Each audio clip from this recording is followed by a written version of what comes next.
Welcome to another edition of Saturday Sit Down. A couple of very special guests from that 1997 championship team. It is Shane Belter and, of course, the captain of that team, Dale Purinton, joining us from Regina and Vancouver Island, respectively.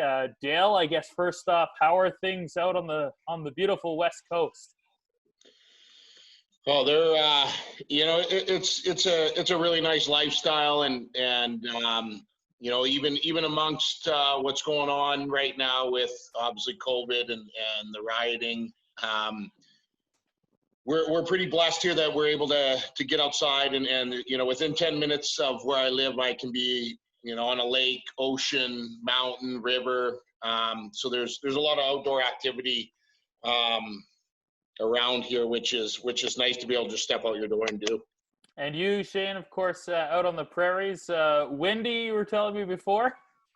Yeah, she hasn't stopped blowing. I'm not quite as fortunate as Dale. We're about 30 minutes from the lake, but we've been, we have a place out there. We spent quite a bit of time out there, but yeah, it's been blowing. We haven't had any rain, so I'm like an old prairie farmer. I'm complaining, shaking my fist at the wind, and we'd sure like to get a little bit of rain, that's for sure. What have you been doing to keep busy over the last few months with everything going on in the world, Shane? Well, work's been work. We're working from home. I've been redoing my backyard for the kids, getting a new deck built, and I'm gonna put some fake grass and stuff in the backyard so the kids have a place to play back there. But other than that, that's it. Fishing season's starting to wind up here now, so hopefully get on the lake here quite a bit this summer. What about you, Dale? How have you been keeping busy?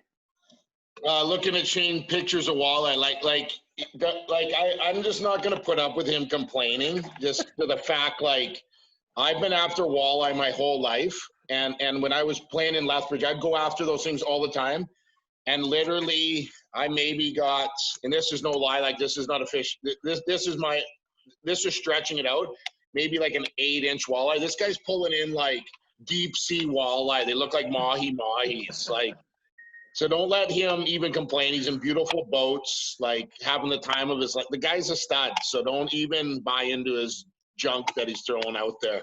I know he's got an open invite all the time, and he knows that too, but he can't get his ass out there.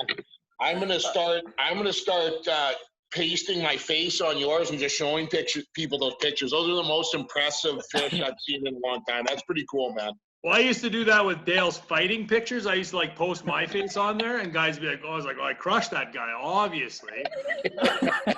That's why we're pals. We help each other out. Dale, if it's any consolation, I'm still waiting for my invite, and I'm only 6 hours away. So, open invite, anybody. Just let me know. I love taking people out. You know what though happens is that's the stuff that's the stuff that kind of gets to me is as you get older, and me and Shane talked about this at our reunion a bit, is it's the lifelong friendships. It's not, honestly, for me, it's not about the game. It's what the game has done for me, and it's not about even the wins and losses. Yeah, we were very fortunate to have to be able to go so deep and win the Western Hockey League and lose in the finals, but it's those connections we meet, and it goes deeper than that. Shane and other teammates that we had, they're like family. And as life goes, it gets emotional because we realize that our time's limited, and that's the stuff I cherish now. It's not about after new houses or cars, or it's about those time together and that I didn't understand when I was a kid. And so, I'm going to make it happen regardless. I'll figure it out how we can get out there. And my girlfriend's actually from the prairies as well. So she's out in Vancouver Island. So we've been kind of just cruising around and stuff. So I'll bring her with me, Shane, out there so she can drive while I clean the bugs off the window so we can see on the way out. Yeah, it'll be like that. Yeah, it. You can get the sense. I mean, we're 5 minutes in, and it feels like it's been no time at all since you guys were together, and we're talking about a championship team 23 years ago. I guess let's roll the clock back to When you came to Lethbridge, Dale, you were acquired midway through the 95-96 season, so the season before you guys won it all. When you came here from Kelowna, did you have a sense that that team was on the cusp of being able to do something special? Well, we played Lethbridge not too much earlier in the season. We actually played against them, and they had some really good young talent. They had obviously some pieces to fill for sure, but their nucleus was really solid, and I remember playing them, and I knew some of the guys a little bit, but they're a feisty group. I mean, you get Briggs and Richie and Halka was on that team then, and Sally, and so it was a hard fought game, and I really do love I love the acquisition of Dale Purinton, that Brian Maxwell picked up to make a run for the Lethbridge Hurricanes. The God honest truth is Kelowna didn't want me. They gassed me. I don't even think they got anything for me, but I'll take that for sure. That this is the guy we picked him up, and he we needed a big tough guy on our D. It was really, hey, we'll give him a shot because no one else wants him. So that year, you guys make the playoffs, and you lose in 4 games to the Regina Pats, and of course, everything that happened, we all know the story. And you go into the next year, and Perry Shockey is the coach, and you guys have that star-studded team. Did you feel from the start of that year that this was the year that we could do something special? Yeah, I honestly think from day one, and we had a great, first of all, we had a great group of guys, and obviously we needed to prove a lot of things from the year before, and just we had a kind of a black cloud over us because of what happened in those games, and we had a lot to prove, and to be honest, I don't think too many people in the hockey world were pulling for us. It was kind of like we're almost like the black sheep, right? And as we were starting to play really well and picking up steam, and then we made that big trade at the deadline, we knew at that point we had something, and I was even saying at the reunion, I think there was something like, it was pretty close to, out of the 23 guys we took to that cup, I think 18 played pro, and I'm pretty sure about 9 played in the NHL. So it was very special to be part of that, and like I said, even though that's something that we can't can never be taken away from us, and that it truly gave us, for me, my own personal experience it was everything happened for a reason, and it was the connection with the guys, and like, man, they're all like brothers, and that's what I miss about it. I mean, that gave us the opportunity to spend so much time together and have so much fun, and understand, like, we're going to be, honestly, we'll be together, me and Shane and so many guys, but, me and Belt talk quite a bit, just texting and stuff we can't repeat, but most stuff. But he's my brother. I love him. And without us, having the opportunity to play hockey, we would have never met. And this is like a lifelong thing. We're going to be up here, hopefully in our 70s, still ripping each other. I look forward to it. Shane, you had a different path. Of course, Dale came in the year before, was part of that group that lost in the first round in 95-96. You were acquired kind of midway through that 96-97 season from Seattle. What was it like from your perspective coming to a team that felt that they could do something special?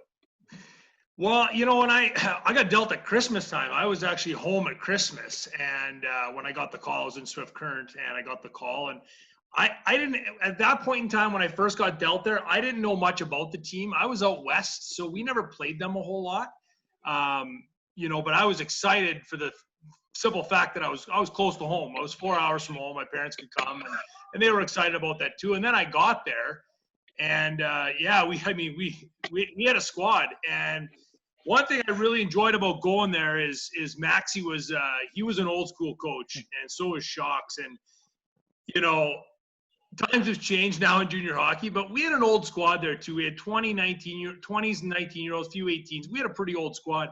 And you know, if we won, do whatever you want, boys, but you better win again tomorrow.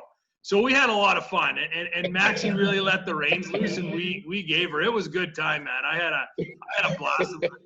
But I mean, that's the way it was, and I agreed with it. You know, if we weren't winning, I wouldn't want to be playing for Maxie on a losing team.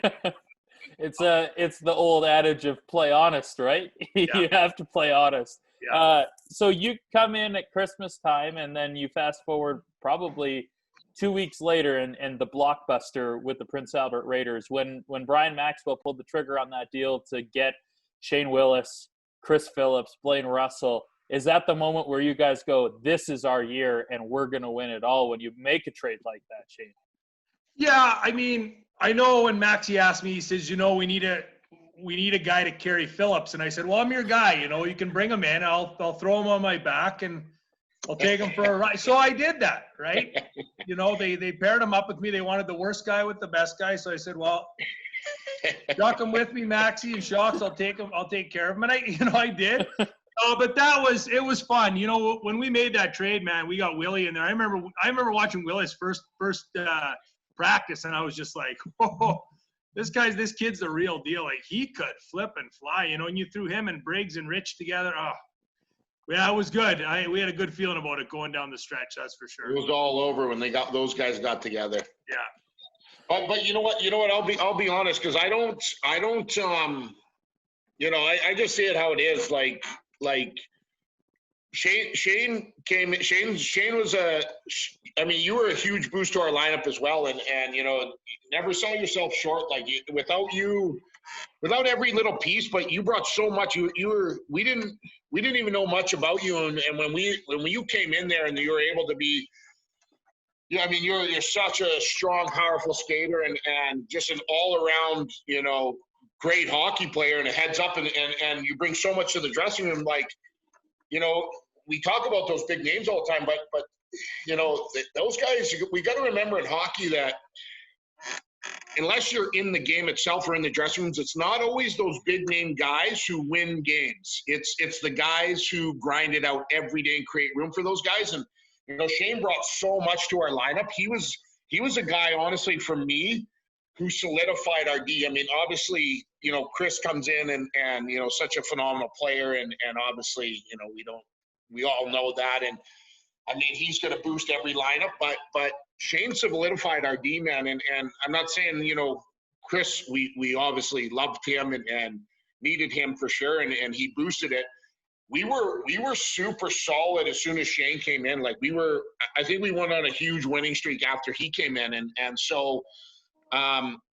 You know, all joking aside, I think you were, from my own standpoint as a D, you locked that D down for us, and it was we were very fortunate. Then obviously Phil came in and did his thing, and yeah. But Shane to me was a big piece of that year, and so credit to the guys who found him and picked him up, because you know, we were like, well, out of nowhere, he's on our way. And they're like, well, you know, and you know, you question stuff. You like, as players, you question, you know, who are these guys coming in? Because it's a big part. And we knew we had something. And then it was unbelievable what he brought to that team. And just in that dressing room alone, I mean, Shane, you're a beauty. So it settled everyone down, right? And so, you know, his character is outstanding. And even to this day, I would, you know, play beside him, or I would do anything with this guy. So, you know, he to me, he was the guy that we needed to make that run. I remember in the playoffs, I don't even know what round, maybe it was Moose Jaw we were playing. No, it wouldn't have been Moose. I can't remember what round it was, but I got hit. And I remember I got kneed, and I had a Charlie horse, and it was so freaking bad, I couldn't even walk. And I came in there, it's about the end of the second period, or maybe midway through the third, and I was done. Like, my leg was black. I couldn't even move. I thought I broke my femur. And I remember going, I'm done, boys. Like, I can't play. And I remember Dale coming up to me, and he says, you're playing tomorrow. And I was like, well, how am I gonna? He's like, just figure it out. So what the doctor did, I remember this, I'll never forget this. They took and they bent my leg back as far as it would go, so my heel was touching my butt, and they took plastic wrap and they wrapped my ankle to my ass so tight that my quad wouldn't tighten up. And I went, and they're like, you can't undo it till tomorrow. It was the worst night of my life. I got up in the morning, I took it off, my leg was fine, and I went and played, and I never missed the game. And you remember that next day you had an unbelievable game, and the game before that you couldn't even walk. Yeah. Medical marvel. I'll never forget that. And You're then a medical marvel. I remember in Moose Jaw, I was so mad about this because me and Phillips, we were always starting, right? Because Philly, yeah, I'm Chris Phillips. I'm like, whatever. So I'd always have to go out there with him. And all of a sudden, we get yanked off the starting lineup. I'm not like, what? He throws Purinton out there, and I'm like, good choice. Yeah, here we go. Well, off the mitts come him and Reed Lowe in Moose Jaw. Every game, opening shift for the whole 6 games of the series, they dropped the mitts and went right as soon as the puck dropped. Every game, it was awesome. Yeah, and I tried to fight him. I think I fought him 6 times in 5 games, and I tried to fight him. And he turned me down the very last one. But I'll be honest with you, the first game we played them, we were on TSN, and on TSN everyone's watching, all your buddies and stuff. He beat the out of. That's why I kept going after him. He beat the out of me on TV.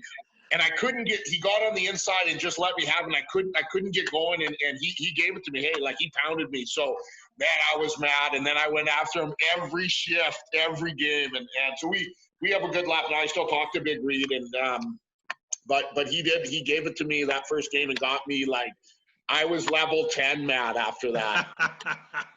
Shane, I want to ask you, because you come in later in the season, and you've already got this star-studded group, and Dale Purinton's in that dressing room, and I can only imagine what his reputation was around the league. Everybody, I imagine, knew who Dale was and what Dale played like. What was it like coming into that room and having a guy like that on your side, especially when you get into the nitty-gritty of a playoff series and a playoff run, to have a guy like that, to say, hey, you're playing tomorrow, and that's that. We had a good group of guys, man. We had good leaders. Dale was obviously one of them. I really looked up to Byron. Richie was a big leader in our squad too. I looked at us, like Dale said, Kelowna took me because nobody wanted me. I felt the same way, right? Like I was in Swift, then I was in Seattle, and then I ended up getting dumped here at Christmas time. And I just felt like we were just a bunch of misfits that got put together, but we were all a talent, and we all, like whoever made these deals, probably Maxie and Shocks, they just gelled us all together. They just fit pieces in, like Dale was saying, and it was good. I remember my first week there, we had a big shaker, a big party, and that was the best thing for me, right? I met everybody. I knew a few guys going into it, but not a lot of guys. And going into that first week, met everybody, settled in, and like Dale said, we went on a big run. And like they say, the rest is history. I don't. Did you party, Shane? I didn't know you partied. I had one beer maybe, and then I walked. It only took you what did it take you 5 days before you started giving it to me, lifting me off every? It only took 5 days. 5 days you felt comfortable. Yeah. The best guy to lip off though is O'Grady. I love lipping off O'Grady because no matter how much I pissed off Purinton, no matter what I said to O'Grady, if O'Grady ever got mad at me, Purinton would have beat the out of him. Yeah, he was good. If he started getting too angry, we just had to pull out coloring book and crayons and wipe his mouth drooling. Gronk, his name Gronk. Yeah. Oh my goodness! Farmer from Lloyd. Yeah. So you guys go 16-4 en route to the championship, the only championship team in Hurricanes history. When you win that, Dale, after sweeping it, you're the captain. You get the trophy first. Maybe try and, if you can, 23 years later, put that into words. What was it like when you finally got to the top of that mountain? Well, I'll be honest.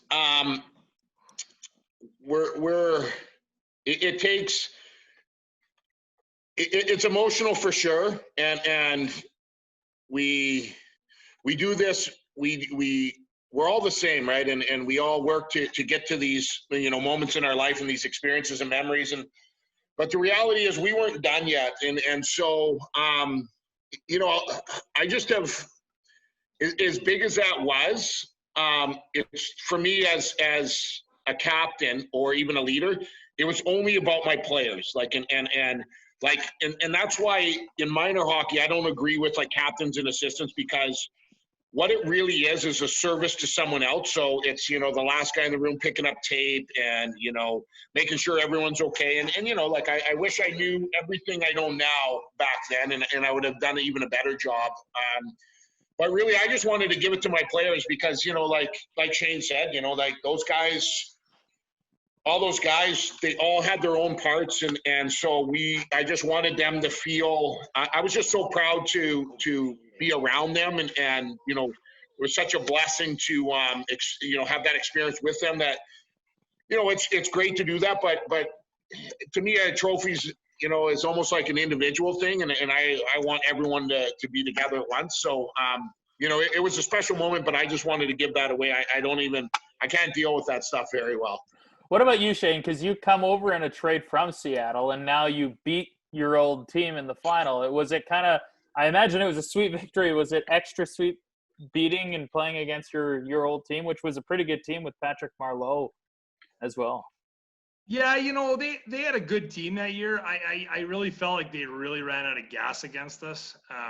We really dominated that series. I mean, it's obviously a little extra sweet beating them, but like Dale said, it wouldn't have mattered who we were playing. I mean, it was just about the guys. And, for me, I was 19 at the time, and, this was probably my last shot at getting to do this. And so I remember, that bell's ringing down there to the buzzer at the end, and we knew we had her done. And I remember I leaned over to Josephson and I said, "Hey, can we throw our gloves off like now?" And he looked, effing right we can, bud. You bet. We earned this. So that was special to me. I loved chucking the mitts off and running, skating out there and piling into everybody. It was an awesome feeling. And it's something that I think about often. There's some nights I go on YouTube and I watch that. You can bring that championship video up and I still bring it up and watch it. And like Dale said, it's emotional, man. It's when you win with a group of guys, it's a group of guys you never forget. That's for sure.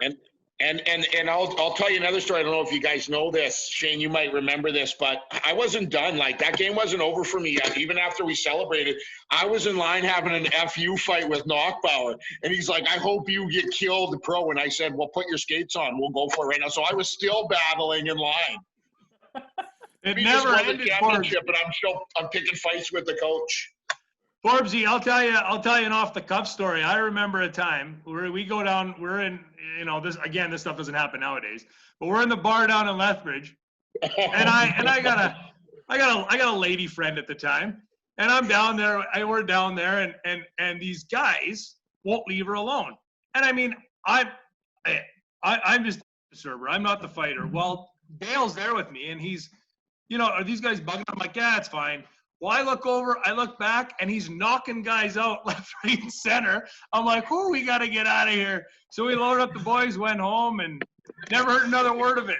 No social media at that point in time, thank goodness. Probably a good thing, I imagine back then. But it wasn't even – but that's the whole thing. It wasn't because I wanted to save his girlfriend for belts. I just wanted to get in a fight. Yeah. You just got to keep everybody honest, right? Yeah, Belts is like, that's the greatest captain ever. Really, I just love fighting. Speaking of keeping everyone honest, you guys go to the Memorial Cup, and everybody remembers that 97 team about winning the WHL Championship for sure. The comeback in the Memorial Cup, I think it was down 6-1 going into the third period. Talking about keeping everyone honest, Dale, did you say anything in that intermission going to the third period? Was it a group effort? Well, what's funny about that is it was the end of the second intermission, or right before the second intermission, and I tried to fight Worrell in the corner, and he won't fight. So I let him skate like about 2 strides away, and I two-hand him and break my stick over the back of his leg. So I get a 5 in a game and get kicked out. And so we knew how good we were, and we sat in that dressing room, and just something happened, right? Like something clicked. I mean, I never got to go back. I was kicked out of the game, but the boys started rolling, and I was, and you know, as a captain or as an older guy, and you're in the Memorial Cup and you're losing like that, you blame yourself, right? And then you blame yourself that you weren't prepared enough and all this stuff. But then all of a sudden, fans are cheering, but you know, and then someone runs in and tells me we score, and then it's just on, and now it's like, you know, I told Max, I said, well, if I wouldn't have done that, we wouldn't have won that game, but I was just trying to, you know, get some breathing room because he was about to kill me. But it was a really, really special moment, and it showed who we were. Like when the chips are against you, like they were all year, but when you're down in Memorial Cup against a powerhouse team like that, and you come back on their home ice and beat them, that was a big moment for us. From a player's perspective, who is kind of a key cog in that comeback, Shane, what was it like on the bench during that rally? Well, I mean, the start of the period, I've talked about this before. I think I had like 3 assists in the first minute and a half of the period. Yeah. Just by being out there. It like deflected off me probably, and I'm like, got another apple. He tied his point production all year in one shift. Yeah. It was good. And I remember I still watch that video, and if anybody watches it, you see me. And when Josephson scores in overtime, I steamroll him. It was like my best hit of the year. Like I mowed him over. I can't imagine the emotion. It was like, you know, and I've said this, I mean, Dale talked about it. If we'd have played them, if we'd have played Hull in a 7-game series, they'd have never beat us in a 7-game series. Yeah, and you know, I'll be honest with you, I've never got over that final. Mm-hmm. And you know, remember Byron was kicked out for a game for you know, calling the ref, and you know, once again, everything was stacked against us. And honestly, what did they have? Like, I think they had in that game, like, correct me if I'm wrong, but I think they had like 3 5-on-3 penalties against us. Yeah, I'm not even sure. It was. But I knew we were in the box the whole time, and it was tough to swallow, to be honest with you, because, man, don't get me wrong, they're a good team and they deserve to, but they would have never beat us in Game 7. And if it was on neutral ice and the right refereeing, I just don't believe they would have beat us. But you know what? They did, so we have to. I won't actually eat it. I'm not going to eat this one. I'm still pissed off. Well, I remember after that game, you know, here I am, a 19-year-old man at the time, right? And I remember we walked out of there, and after we lost, and we did our thing in the dressing room, and you know, the guys are disappointed. We're all holding it together pretty good. And I said that was the first time I remember walking out, and all our parents were there, and my dad was there, and you know, I remember my dad putting his hand on my shoulder, and man, first time I've stuck my face into my old man and cried into his shoulder in a long, long time. It was really difficult, but you know, we accomplished a lot just to get to that game. I mean, to win the Memorial Cup, it's the hardest cup in the world to win, right? Even I mean, it's hard to get into the playoffs in the NHL. I realize that, but to win the Stanley Cup, you only got to win 4 series, and that's what we did, right? We won 4 series, we won the championship, and then you got to go and win a tournament again, right? And it's a hard cup to win. I know, speaking with Byron Ritchie back in February when he was in Lethbridge, he said even to this day, and I get the sense from you two that was his toughest loss, and it still kind of chips away at him. I want to ask you guys about a couple of years ago, the 20-year anniversary. You guys get the rings, but more than that, you get to come to Lethbridge, and for the most part, everybody from that team was there. Shane, maybe quickly talk about that experience and how much fun you had to be able to get back with such a big group of that team. That was great. I loved getting back and seeing all the guys, you know, Sal, I hadn't seen Sal in a long time. I lived with Sal, and I hung together on the road, and So it was great seeing him and, seeing Kirby and just all the guys, right? It was just super seeing everybody again. That's for sure. It meant a lot. And I had a wonderful time being back in Lethbridge. I love Lethbridge. So Where's your ring? Do you still wear it? Do you have it put away somewhere? So the ring has shrunk. Oh, The ring has shrunk during the COVID time. Yeah, hey,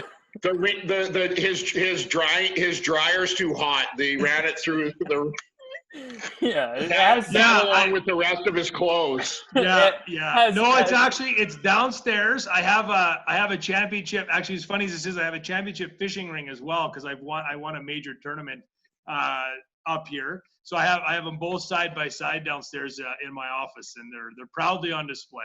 What about you, Dale? What did it mean to you? See, I told you he's cocky. He's cocky. I know. I had to throw that in there. I know. Yeah. Humble brag, right? What about? Sorry, man. I gave him runner-up in a wheelbarrow race. What did it mean to you, Dale, to see everybody and get the ring, and maybe where is it back in your place?